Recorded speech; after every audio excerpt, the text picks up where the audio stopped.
반갑습니다. 인생교회 조력자 비비런덕입니다. 오늘 시간에는 KT 대졸 인턴 자기소개서 항목 해설 보내드립니다. 제 영상 처음이시라면 구독, 좋아요, 알림 설정 후에 영상 하단 설명란 클릭해보시면 자소서, 면접 비법 노트 신청해 주실 수 있는 URL 주소가 있으니까요. 댓글로 메일 주소 남겨주시고요.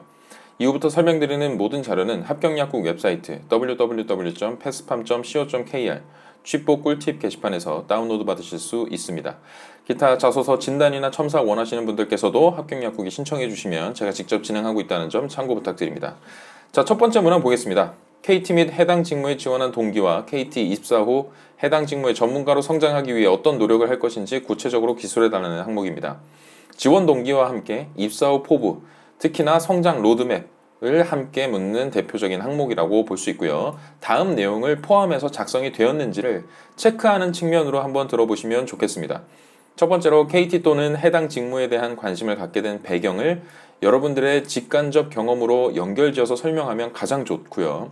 그 과정에서 체득한 역량이 어떻게 쓰임새가 있을 것으로 예상이 되는지 실무자의 눈으로 써주실 필요가 있습니다. 거창한 얘기 쓰지 말라는 이야기입니다.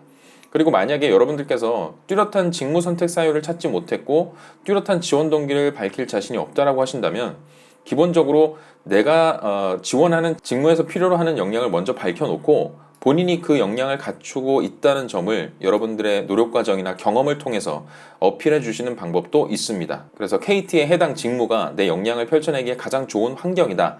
그렇기 때문에 지원한다. 이런 점들을 어필할 수 있는 방법으로서 지원 동기를 써 내려가실 수도 있다는 말씀입니다. 두 번째로 KT 또는 해당 산업군 혹은 지원 직무에 대해서 호기심을 충족시키기 위한 호기심에 멈추는 것이 아니라 그것을 어떻게 충족하기 위해서 노력했는지 그 과정들을 담아주실 필요가 있고요. 물론 역량은 세세하게 2번에서 풀 수 있지만 여기에서도 빠지지 않고 계략적으로라도 등장을 해야 된다는 겁니다. 세 번째로는 본인이 그래서 앞으로 성장해 가고 싶은 전문 분야를 뚜렷하게 밝힐 필요가 있겠죠. 그리고 그 이유와 함께 앞으로의 노력 과정을 어떤 스텝으로 밟아 나갈 것인지 체계적으로 조금은 단계별로 설명해 줄 필요가 있겠습니다. 그래서 이론적 지식을 쌓고 한편으로는 현장에선 이런 경험을 쌓고 이렇게 좀 구분지어서 설명해 주실 수도 있고요. 학습을 하더라도 첫 번째 스텝, 두 번째 스텝, 세 번째 스텝 그래서 궁극적으로 어떤 경지에 이르겠다 이렇게 설명해 주시는 것이 전달력을 높이는 방법입니다. 그리고 지금껏 무지했던 분야에 대해서 새롭게 도전을 하고 싶다고 밝힌다던가 단기적인 성과 목표를 정해놓고 그래서 1단계, 2단계, 3단계마다 나는 각각의 성과 목표를 달성해 나가는 가운데 전문성을 인정받아 갈 것이다. 이런 정도까지 표현해 줄 수 있다 그러면 베스트죠. 그래서 이런 것들을 충분히 풀어낼수록 결국은 남들과 차별화된 자소서를 완성할 수 있겠다는 믿음을 가지시고 최대한 구체적으로 써 나가시는 게 중요합니다. 그러기 위해선 당연히 직무 소개를 보실 필요가 있겠죠. KT 채용 홈페이지에서 제공하고 있는 내용은 기본적으로 보셔야 될 필요가 있고 이 밖에도 KT 신년사나 IR 자료, 지속가능 경영 보고서 안에서 인사이트를 얻는 방법도 권장을 드립니다. 제가 미리 이제 지속가능 경영 보고서나 IR 자료 같은 경우는 다운로드 받았으니까요. 합격약국에 제가 올리는 자료 안에 포함시켜 놓도록 하겠습니다. 자, 그래서 자소서를 작성하게 된다면 이런 흐름이 될 수 있을 것 같습니다. 직무 전문가로서의 비전을 밝히는 소제목을 등장시키고 첫 번째로 KT의 직무 담당자로서 뚜렷한 사업 분야나 기업 분야에서 명확한 성과나 관심 분야를 달성 기여 창출 투자 안정화하는 전문가로 성장하겠습니다 라고 먼저 두 갈식으로 밝혀두시고 두 번째로는 저는 그동안 해당 산업 직무에 대한 관심을 바탕으로 이러한 역량 개발 노력들을 해왔습니다. 특히나 어떠한 과정을 수행하는 과정 중에서 관심 직무나 분야에 대한 뚜렷한 목표 또는 비전을 발견했습니다. 그렇기 때문에 지원한 겁니다. 그래서 지원 동기를 써주시고 세 번째로는 입사 후 직무 담당자로서 특정 사업 분야나 그런 내에서 전문성이나 역량들을 바탕으로 해서 달성 기여 창출 투자 안정화를 하고 싶은데 이것 때문에 내가 앞으로 밟아나가야 될 성장 로드맵 이 과정을 단계적으로 수행을 하면서 이론 또는 현장 지식 경험을 쌓아나갈 계획입니다. 특히나 도전 분야에 대한 안목을 넓히기 위해서는 또 다른 필요한 노력들을 해 나갈 수 있을 것입니다. 이런 식으로 밝힌다면 문제가 없을 거라고 생각합니다. 자, 두 번째 항목 가겠습니다. 네, 이번 항목은 지원한 직무를 수행하기 위해 필요한 핵심 역량은 무엇이라고 생각하며 그 이유에 대해서 설명해 주십시오. 또한 해당 역량을 갖추기 위해 노력한 본인의 경험에 대해서 기술해 달라는 항목입니다. 작성 가이드 바로 들어가면 일단 핵심 역량이 무엇이다 라고 밝히는 소제목이 등장해 주면 좋겠죠. 그래서 첫 번째로는 지원하는 직무 수행에 필요한 핵심 역량이 무엇이라고 생각한다. 그것은 이제 800자 정도 되기 때문에 두 가지, 많게는 세 가지까지 등장할 수 있다라고 생각을 하고요. 그 다음에 핵심 역량이 중요하다고 생각하는 이유를 밝히는 것이 나와야겠죠. 자, 그런데 여기서 여러분들께서 주의하셔야 되는 건 직무 수행에 필요한 지식과 기술, 그러니까 흔히들 전문성이라고 불리울 수 있을 만한 그런 역량들을 우선적으로 떠올려 보실 필요가 있겠습니다. 물론 지식 기술이 좀 더 우선할 뿐 태도나 자세 이런 역량들이 안 되는 것은 아닙니다. 다만 여러분들이 뒤에서 이제 그 이유에 대해서 상세히 풀어 나가셔야 되잖아요. 그리고 또한 역량을 갖추기 위한 노력 과정들을 증거 자료로 쓰셔야 될 겁니다. 그런데 만약 태도나 자세만을 강조하게 되면 사실 이런 것들을 노력을 통해서 쌓았다라고 하기에는 조금 더 추상적인 서술이 될 수밖에 없거든요.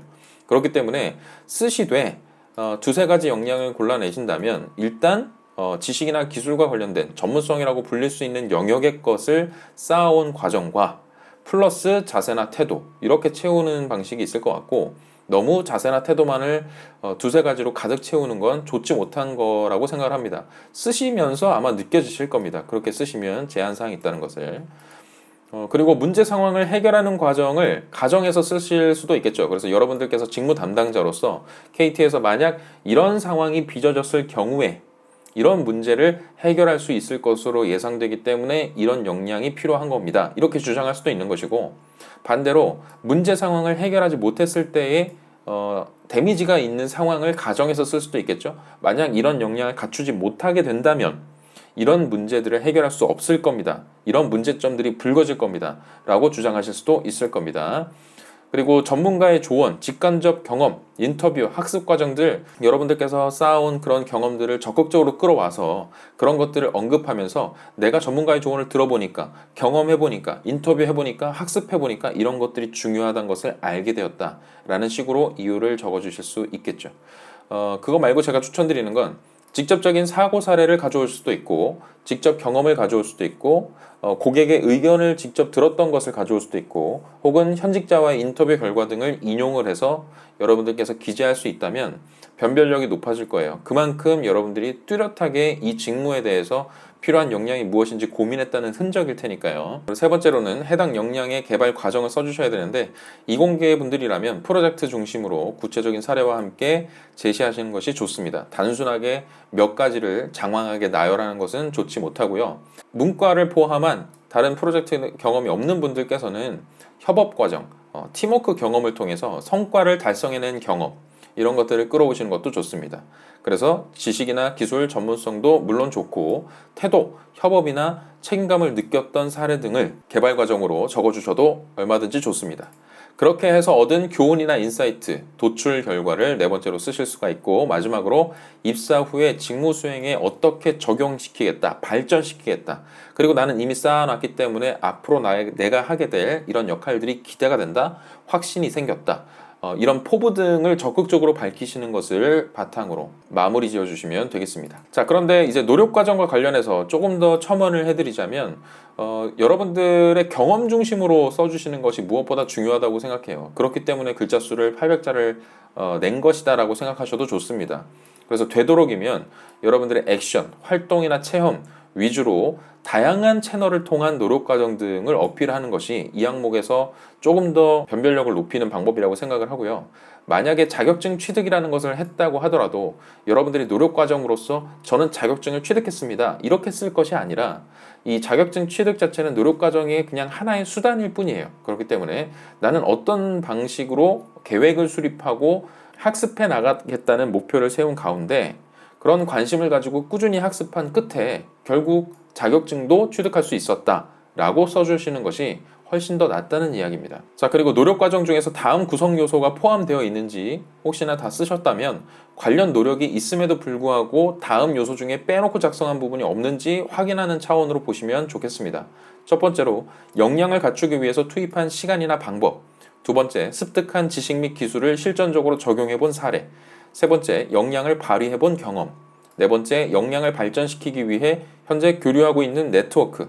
다섯 번째, 역량의 성과를 증명할 수 있는 근거. 이런 것들이 있는데도 불구하고 쓰시지 않았다면 포함시키는 것이 좋습니다. 자, 두 번째로 스스로 목표를 세우고 실천해 갔던 경험이 온다면 더 좋겠죠. 그래서 학습을 했다고 하더라도 그냥 학습을 한 것이 아니라 미리 계획에 맞춰서 첫 번째 스텝, 두 번째 스텝, 세 번째 스텝으로 나는 학습 과정들을 정해놓고 그 계획에 따라서 단계별로 학습했다. 이렇게 얘기하면 그냥 같은 학습을 했더라도 훨씬 남달라 보일 수 있다는 겁니다. 그리고 뭐 이론적인 학습, 현장에서의 학습 이런 측면으로 구분해서 작성하시는 방법도 굉장히 체계적으로 전달이 될 수 있다는 차원에서 좋겠죠. 자, 세 번째로 노력 과정이 돋보이려면 성과물을 명시해야 합니다. 그래서 이 성과물이라고 하면 데이터나 수치로 드러낸 물론 정량적인 것이 좋긴 하겠죠. 몇 등을 했다, 몇 퍼센트를 높였다 이런 것도 물론 좋겠지만 정성적인 평가 이런 것들을 워딩 그대로 끌고 오셔도 좋습니다. 교수님으로부터 어떤 평가를 받았다, 동료들로부터 어떻다는 칭찬을 받게 되었다, 이런 자신감 등을 통해서 이런 노력 과정의 결실 등이 있었다, 이런 부분들을 보여주는 것도 얼마든지 좋기 때문에 이런 성과들을 포함을 시켜보는 것이 좋겠다라고 말씀을 드립니다. 자, 세 번째 항목 가겠습니다. 자, 3번 항목은 최근 3년 내에 가장 어려웠던 도전은 무엇이며 그 경험을 통해서 무엇을 배웠는지 기술해달라는 항목입니다. 자, 왜 최근 3년을 명시했을까? 그 이유는 저는 성인 이후의 경험을 딱 집어서 묻는 거라고 생각을 하고요. 성인 이후의 도전을 물었다는 뜻은 여러분들이 성인 이후에서나 자발적인 목표를 수립했다는 것이 가능했다. 저는 이런 차원이라고 봅니다. 그렇기 때문에 성인 이전과 성인 이후가 다른 것은 뭔가 자발적으로 목표를 수립할 수 있다는 것, 그리고 자발적인 목표 달성을 위해서 남들과 자유롭게 협업할 수 있다. 적극적으로 나서서 내가 팀을 꾸리고 협업을 할 수 있다. 이런 건 역시 성인이 된 이후에 가능한 거라고 생각해요.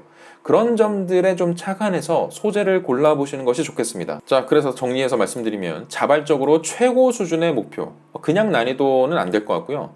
어느 정도 어려운 난이도, 달성하기 어려울 것으로 예상됐던 최고 수준의 목표를 여러분들이 정해놓고 그것을 끈질기게 성취한 경험을 떠올려 보셨으면 좋겠어요. 어차피 여러분들 중에서는 SK 지원하시는 분들도 많이 계실 텐데 SK 항목을 미리 준비한다고 생각하시고 이 부분을 이렇게 완성시켜 가시면 좋을 겁니다. 자, 그리고 공동의 목표 달성 경험이 저는 개인적인 목표 달성의 경험보다 항상 우선한다고 생각합니다. 물론 다음 4번 항목에서도 협업이나 팀워크를 묻는 항목이 있지만 거기에서는 협업을 해나가는 자세에 대한 부분을 묻는 것이고 3번 항목에서 만약 공동의 목표 달성 경험을 묻게 된다면 여러분들이 정말 위기를 극복해 나갔던, 난관을 극복해 나갔던 여러분만의 노하우나 스킬을 가감없이 보여주기에 괜찮은 소재라고 생각을 하거든요. 그래서 소재를 고르시더라도 웬만하면 3번 항목의 공동의 목표 달성을 적으셨다면 4번 항목과는 좀 더 다른 소재를 골라내시는 게 좋겠죠. 자, 그렇다고 제가 이렇게 말씀드린다고 해서 개인적인 목표가 안 된다는 거 절대 아닙니다. 개인적인 목표도 좋아요. 대신에 읽는 사람한테 납득이 돼야 된다는 차원을 한번 꼭 생각해 보실 필요가 있습니다. 제가 만약에 예를 들어서 다이어트 목표를 세웠어요. 그래서 내가 목표를 정합니다. 하루에 3끼만 먹어야지. 원래 5끼를 처먹었는데 이거 남들이 보면 이해가 안 되는 거잖아요. 원래 인간은 3끼를 처먹는데 제가 아무리 5끼를 먹던 사람이 3끼로 줄이는 게 얼마나 이게 정말 어려웠던 도전이었는지 썰을 풀어봐야 안 와닿는다는 겁니다. 그렇기 때문에 공동의 목표를 추천드린다는 거예요. 그런 차원에서. 왜냐하면 공동의 목표라는 건 최소한 가이드라인이 정해져 있고 공동으로 달성해야 되는 목표치가 명확하고 그런 목표를 이루기 위해서 객관적으로 많은 사람들이 모여서 그 목표를 향해 달려나간 것이고 그런 차원에서 제가 말씀을 드리는 거기 때문에 오해하지 마시고 개인적인 목표 달성을 고르시더라도 그런 부분을 좀 생각해서 소재를 골라보시면 좋겠어요. 자, 작성 흐름 이대로 작성하시면 됩니다. 본인의 도전 과제가 무엇이었다. 목표의 수립 과정은 어땠다. 처음에 생각했던 목표 달성 가능성은 어땠다. 네 번째, 수행 과정에서 부딪힌 장애물이 등장했는데 그때 나의 생각은 어떤 것이었다. 그럼에도 불구하고 나는 목표 달성을 위해서 구체적인 노력을 기울였다. 그 이후에 실제 결과는 어떻게 됐다. 이 경험을 통해 내가 얻은 교훈이나 인사이트는 무엇이다. 그리고 마지막으로 업무 적용에 대해서 저는 기대감이나 확신을 갖게 되었습니다. 이런 식의 작성 흐름 그대로 쓰셔도 문제가 없고 아마 여러분들이 SK를 쓰시게 된다면 이 흐름을 요구를 하고 있을 겁니다. 자, 그러면 좀 더 구체적으로 여러분들께서 목표의 수립 과정은 뭘 적어야 되는 것이냐? 목표 수립을 위해서 여러분들이 주변의 인적 네트워크, 물적 네트워크를 적극적으로 끌어다가 활용을 했다거나 전문가를 찾아가서 조언을 구했다거나 혹은 팀원 각자의 역할과 책임들을 정해놓고 핵심 성과 지표를 구성했던 일 등, 예를 들면 작업 명세 구조라고 하죠. 이런 것들을 도식화하고 팀원들과 공유한 그런 과정들을 열거해 주시면 좋겠죠. 그리고 특히나 뭐 단기, 중기, 장기로 목표들을 정해놓고 그런 단기 목표, 중기 목표를 실행해 나가는 가운데 결과적으로 장기적인 궁극적인 목표를 달성하는 것을 목표로 세웠다. 이런 것들을 좀 세부 실천 과제, 이런 목표를 세우고 세부 실천 과제를 옮기기로 했다. 이런 부분들을 언급할 수 있다면 굉장히 효과적일 거라는 겁니다. 두 번째로 처음에 생각했던 목표 달성 가능성에 대해서 말씀을 드렸습니다. 목표 달성 가능성을 두고 다른 사람들이 이렇게 얘기하는 거예요. 그거 절대 안 돼. 네가 해낸다면 소원 들어줄게. 이렇게까지 평가를 했다. 그만큼 어려운 것이었다라는 걸 객관적으로 증명을 시키라는 겁니다. 그래서 이렇게 인용할 수도 있고 목표의 난도를 구체적으로 뒷받침해 줄수록 결국 읽는 사람한테 납득도 될 거고 이어질 문제 상황에 대해서도 여러분들이 객관성을 확보시킬 수 있어요. 객관성을 확보한다는 건 읽는 사람이 진짜 이게 이렇게나 어려웠기 때문에 이런 노력들이 필요했던 거구나 라고 이해할 수 있겠다는 차원으로 적어주면 좋겠다는 겁니다. 자, 다음으로 목표 수행 과정에서 부딪힌 장애물, 거의 필수적이죠. 촉박한 시간이 될 수도 있고 모자란 예산이 될 수도 있고 부족한 인력이 될 수도 있습니다. 물론 모두가 안 된다고 혀를 찼던 그 상황 속에서 감정적으로 힘들었던 부분도 장애물이라고 볼 수 있어요.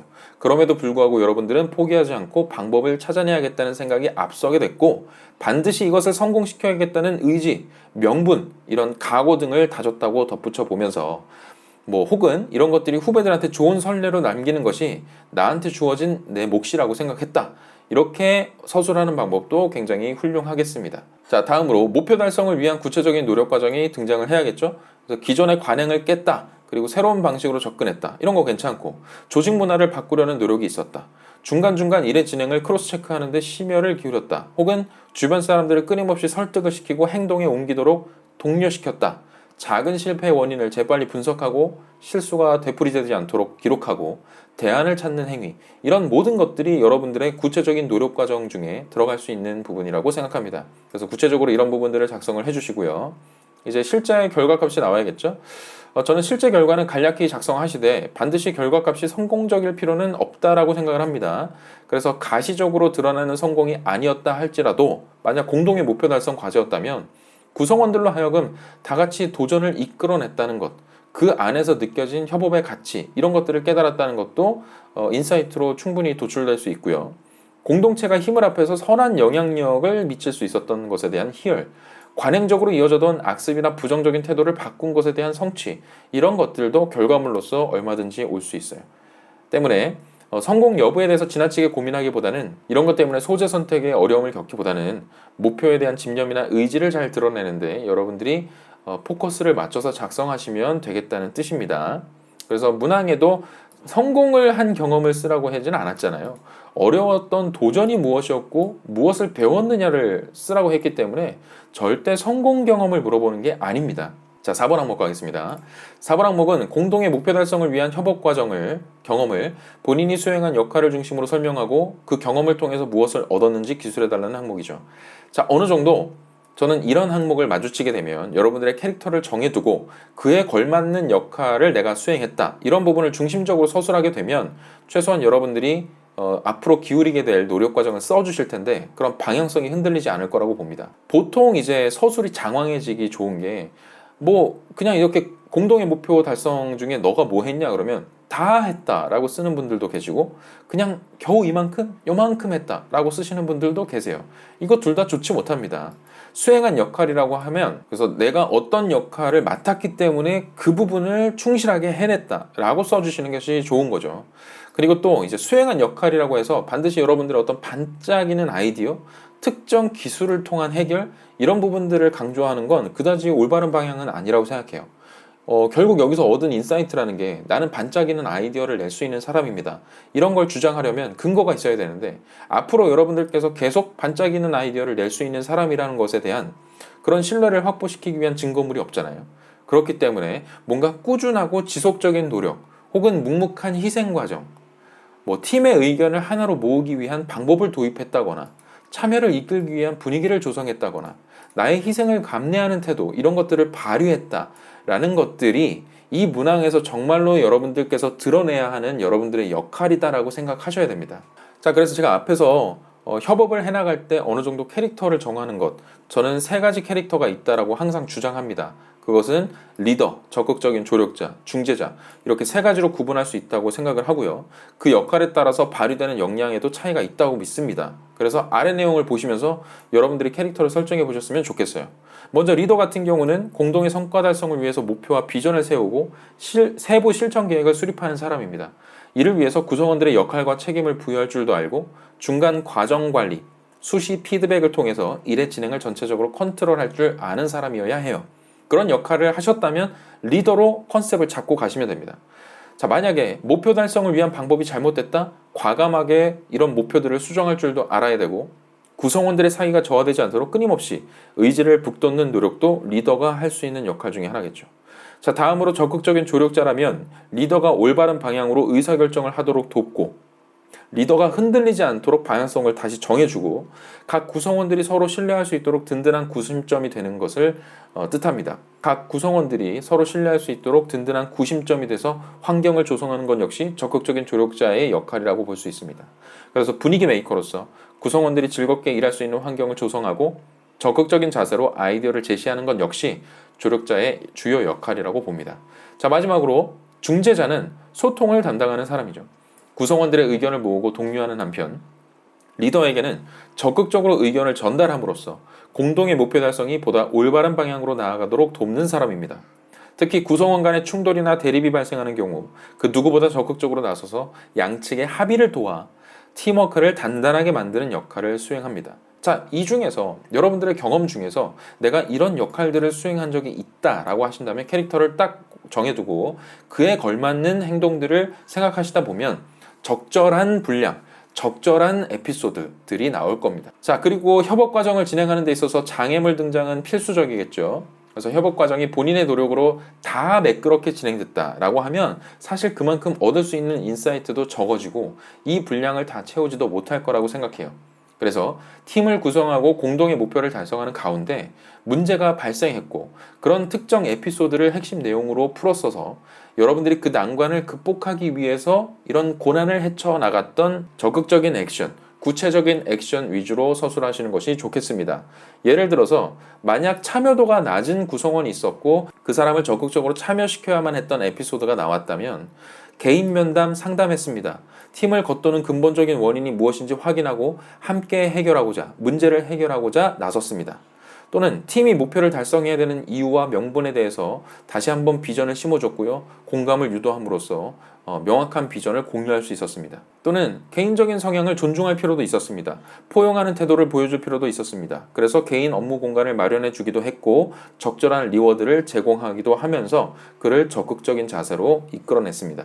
자, 또는 개인적인 목표를 명확하게 정해뒀고요. 업무 구분을 진행했고요. 업무 진행에 따른 적극적이고 주기적인 피드백을 실행함으로써 잘한 부분에 대해서 적극적으로 칭찬해주고 앞으로도 더 잘할 수 있도록 독려했습니다. 마지막으로 소극적인 동료의 강점이 분명히 있을 거라고 생각을 했고 그가 잘 인지하지 못하는 그만의 장점, 그만의 역량 등을 내가 먼저 발굴을 해주기 위해 노력했습니다. 그리고 나서 그의 특성에 맞게 잘할 수 있는 역할을 부여했습니다. 이런 것들도 얼마든지 나올 수 있고 이 정도로는 구체적으로 서술을 해주셔야 최소한 이 정도로 써주셔야 여러분들의 역할을 어떻게 수행했다라고 작성하시는데 추상적이지 않고 구체적으로 여러분들의 노력 과정이 드러난다라고 저는 생각합니다. 그래서 마지막으로 작성 가이드를 말씀드리면 내가 어떤 역할로서 무엇을 수행했다 이런 것도 될 거고 어떤 역할을 통해서 목표를 달성해냈다 혹은 장애물 극복을 위한 무엇 이런 자세나 태도겠죠. 이런 것들. 그래서 이런 걸 소제목으로 삼고 첫 번째로 배경 설명 등장해야겠죠. 언제 어떤 목적으로 누구와 했던 일이며 당시 본인의 역할은 무엇이었는가. 이 역할이 이 문항에서 묻는 역할이 아니라 진짜 당신의 역할이 무엇이었는지 무엇을 담당하고 있었는지 그걸 말하는 겁니다.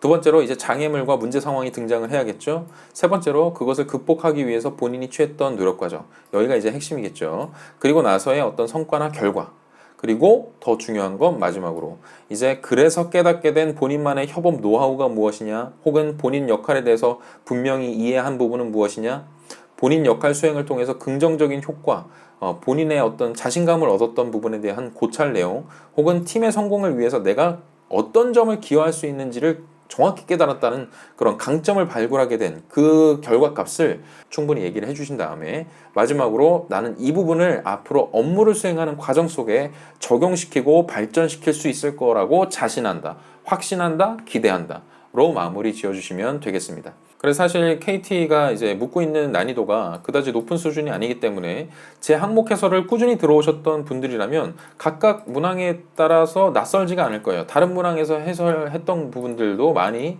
포함이 되어 있을 겁니다. 자, 그만큼 KT가 이번에 묻고 있는 문항 대부분은 자소서에서 정석으로 묻고 있는 항목의 대부분을 포함시키고 있다라고 생각을 하고요. 여기서의 여러분들의 승부수를 띄우려면 일단 지원 동기나 입사 후 포부에 대해서, 그리고 본인이 지원하는 직무에 대해서 얼만큼 많이 알고 있느냐, 구체적으로 비전을 세워뒀느냐, 정말 이 회사를 지원하고 싶은 마음이 뚜렷한 것이냐, 저는 여기서 승부가 갈린다고 생각을 합니다. 그래서 이 부분을 지금 며칠 남지 않았지만 끝까지 고민해 보시고 충분히 고민한 결과를 작성해 주신다면 여러분들이 좋은 결과를 얻으실 수 있다고 생각합니다. 자, 이상으로 마치겠습니다. 여러분, 좋은 결과 응원할게요. 지금까지 비비런덕이었습니다. 여러분, 할 수 있다.